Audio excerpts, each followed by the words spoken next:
सो hello दोस्तों, welcome back to new video. तो दोस्तों, गवर्नमेंट ऑफ इंडिया और मिनिस्ट्री ऑफ रेलवेज़ की तरफ से आप लोगों के लिए एक ज़बरदस्त वैकेंसी यहाँ पर रेलवे के अंदर आउट कर दी गई है। तो जो कैंडिडेट यहाँ पर रेलवे में अपना फ्यूचर देखते हैं, एज ए रेलवे में आप नौकरी करना चाहते हो, तो आप लोगों के लिए काफ़ी इंपॉर्टेंट नोटिफिकेशन रहेगी। ठीक है, तो ऑल इंडिया के लिए है, तो यानी कि हिमाचल के कैंडिडेट भी आवेदन कर सकते हैं यहाँ पर। और हिमाचल प्रदेश के स्टूडेंट्स काफ़ी होशियार हैं। 5वें नंबर पर हमारा जो है वो हिमाचल प्रदेश रहता है शिक्षा के क्षेत्र में। ठीक है, तो आप यहाँ पर आवेदन जरूर कीजिएगा। यहाँ पर मैं आप लोगों को डिटेल बता देता हूँ कि किस तरह की पोस्ट है। 6000 तक पोस्ट आप लोगों के लिए यहाँ पर रहेगी।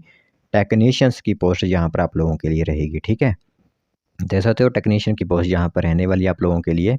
और इसमें मेन जो इन्फॉर्मेशन है वही मैं आप लोगों को बताऊँगा। ठीक है, तो मेन इन्फॉर्मेशन यहाँ पर दे सकते हो कि टेक्निकल की कितनी पोस्ट यहाँ पर रहती हैं। टेक्निकल ग्रेड 1 सिग्नल की, कोई ब्लैक स्मिथ, ब्रिज, यहाँ पर दे सकते हो फीटर, काफ़ी वैकेंसीज रहती हैं। ठीक है, इसमें आप लोग खुद दे सकते हो। तो इसमें ऑनलाइन जो आप लोगों के फॉर्म होते हैं वो 28 जून 2025 से शुरू हो चुके हैं और 28 जुलाई तक ही इसमें आप आवेदन कर सकते हो। ठीक है, तो 1 महीने का समय आप लोगों के लिए यहाँ पर रहेगा, यह ध्यान आप लोगों को रखना होगा। तो 1 महीना का समय काफ़ी होता है आप लोगों के लिए।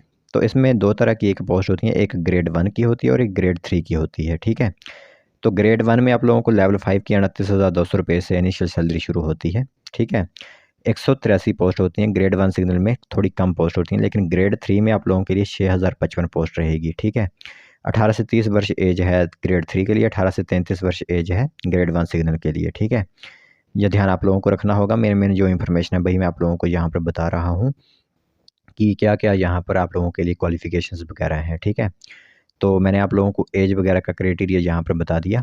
तो 1/3 की नेगेटिव मार्किंग होगी आप लोगों की कंप्यूटर बेस्ड टेस्ट में। जब आप लोग कंप्यूटर बेस्ड टेस्ट दोगे उस समय 1/3 की आप लोगों की नेगेटिव मार्किंग भी होगी। ठीक है, तो इसमें काफ़ी इन्फॉर्मेशन दी गई होती है, लेकिन हम आप लोगों को मेन इन्फॉर्मेशन जो होती है वही आप लोगों को बताएँगे। इसमें आप लोगों को बता दें कि फ़िज़िकली आप लोगों की जो आई साइट है वो अच्छी होनी चाहिए। ठीक है, जो आप लोगों की देखने की क्षमता है वो ठीक होनी चाहिए, तभी आप इसमें जो है वो क्वालिफ़ाई हो सकते हो। ठीक है, बाकी इंडिया के आप निवासी होने चाहिए। एज मैंने आप लोगों को पहले ही बता दी है कि क्या-क्या रहेगी। बाकी इसमें रिलैक्सेशन SC/ST को 5 साल की मिलेगी और OBC को 3 साल की रिलैक्सेशन यहाँ पर आप लोगों को दी जाएगी। ठीक है, यह ध्यान आप लोगों को रखना होगा कि रिलैक्सेशन जो होती है वो आप लोगों को पता ही है कि किस तरह की होती है। ठीक है, बाकी एजुकेशन क्वालिफ़िकेशन मैं आप लोगों को नीचे बताऊँगा कि किस तरह की रहेगी आप लोगों के लिए क्वालिफ़िकेशंस।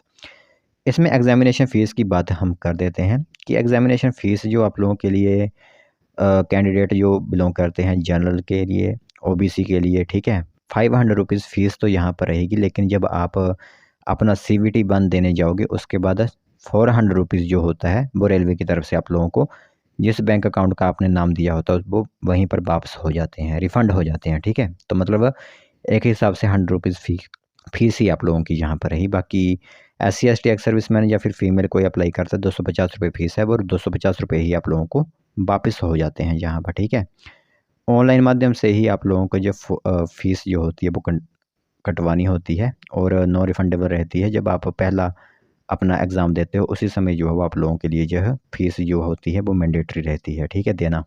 और जैसे आप CVT 1 क्लियर कर लेते हो, दे आते हो, तो उसके बाद 400 रुपया जो होता है वो वापस भी आप लोगों का कर दिया जाता है। तो एक हिसाब से आप लोगों के लिए जो फ़ीस रही वो सिर्फ़ और सिर्फ़ 100 रुपीज़ फ़ीस ही रही इसमें आप लोगों के लिए। ठीक है, रिक्रूटमेंट का प्रोसेस मैं आप लोगों को यहाँ पर बता देता हूँ कि पहले नंबर पर तो आप लोगों का एक कंप्यूटर बेस्ड टेस्ट होगा, दूसरे नंबर पर डॉक्यूमेंट वेरिफिकेशन होगी, तीसरे नंबर पर मेडिकल एग्जामिनेशन होगा आप लोगों के लिए। ठीक है, तो ये 3 आप लोगों के लिए प्रोसेस रहेंगे।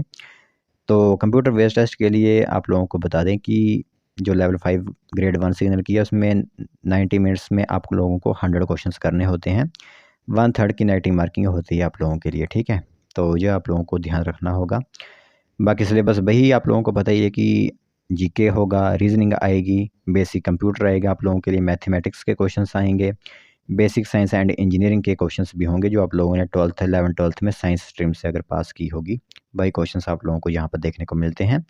पूरा ब्यौरा यहाँ पर दे सकते हो किस हिसाब से सब्जेक्ट है और कितने नंबर आप लोगों को यहाँ पर होते हैं। 100 क्वेश्चंस हैं, 100 ही नंबर आप लोगों के लिए यहाँ पर है। ठीक है, फिर जो ग्रेड 3 के लिए अप्लाई करते हैं उनके लिए भी 90 मिनट्स के अंदर 100 क्वेश्चंस करने होते हैं। ठीक है, 1/3 की यहाँ पर भी नेगेटिव मार्किंग आप लोगों के लिए होती है।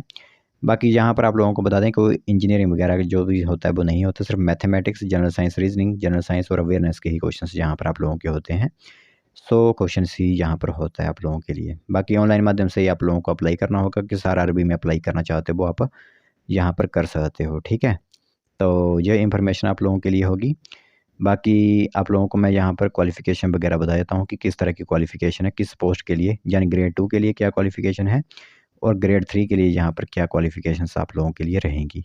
तो दोस्तों देख सकते हो यहाँ पर अब मैं क्वालिफ़िकेशन एक बार बता देता हूँ आप लोगों के लिए कि जो कैंडिडेट ग्रेड 1 सिग्नल के लिए अप्लाई करेंगे, जिसमें लेवल 5 की आप लोगों के लिए सैलरी होगी, तो उसमें बैचलर डिग्री आप लोगों की होनी चाहिए, यानी कि आप लोग ग्रेजुएशन पास होनी चाहिए। Bachelor of science in physics, electronics या computer science, information technology, instrumentation से अगर आप लोगों ने की हुई है, या BSc in a combination of any sub stream जो मैंने आप लोगों को बताई है, फिजिक्स में, कंप्यूटर साइंस में, इलेक्ट्रॉनिक्स में, इनमें से किसी में भी अगर आप लोगों ने बीएससी की हुई है तो आवेदन कर सकते हो, या फिर 3 साल का डिप्लोमा आप लोगों का इंजीनियरिंग के अंदर, ठीक है, तो भी वो भी इसमें आवेदन कर सकते हैं, ठीक है।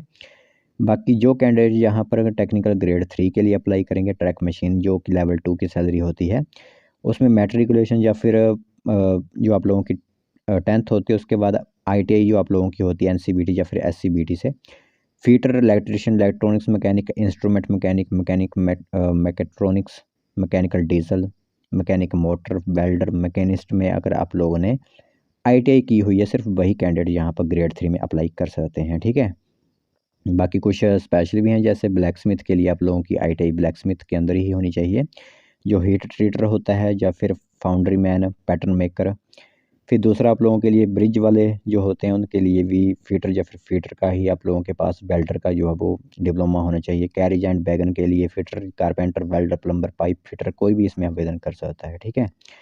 तो ये एक क्वालिफिकेशंस हैं, सभी के लिए अलग अलग तरह की क्वालिफिकेशंस हैं। तो जिस स्ट्रीम से आप लोगों ने आईटी की होगी, सिर्फ वही इसमें आवेदन कर सकते हैं यहाँ पर ग्रेड 3 के लिए, ठीक है। तो ये इन्फॉर्मेशन आप लोगों के लिए आई हुई है। बाकी ब्यौरा इसमें यह है कि आप लोगों के लिए किस तरह की किस आरआरबी में कितनी वैकेंसीज़ हैं, वो आप यहाँ पर देख सकते हैं। इसकी पूरी इन्फॉर्मेशन आप लोगों को हम नीचे डिस्क्रिप्शन में प्रोवाइड करवा देंगे। जैसे कोई अगर आरआरबी चंडीगढ़ में आवेदन करेगा तो वो यहाँ पर देख सकते हो किस पोस्ट के लिए कितनी पोस्ट है आप लोगों के लिए, ठीक है। तो ये एक इन्फॉर्मेशन महत्वपूर्ण थी, आई हुई थी रेलवे की तरफ से। तो जो कैंडिडेट यहाँ पर आवेदन करना चाहते हैं वो आवेदन कर सकते हैं।